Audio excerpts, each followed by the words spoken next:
چند اشتباه رایج که میتونه جلوی لاغر شدن شما رو بگیره. یکی این که وقتی که شامتون رو خوردین بعد از اون بخواین از تنقلات یا میوه ها استفاده کنید. وقتی که وعده صبحانه شما پر از مواد کربوهیدراتی ساده مثل نونها با آرد سفید، شکر، مرباهایی که پر از شکر هسته یا کیک و کلوچه باشه. وقتی که وعده های غذایی بسیار زیادی رو در طول روز داشته باشین با فاصله های نامنظم.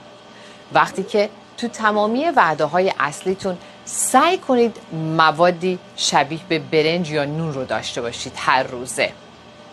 وقتی که رژیم های خیلی سخت بگیرین و سعی کنین کالری های بسیار پایین رو استفاده کنین. وقتی که احساس کنین میوه خشک میتونه یک تنقلات خوب برای شما باشه.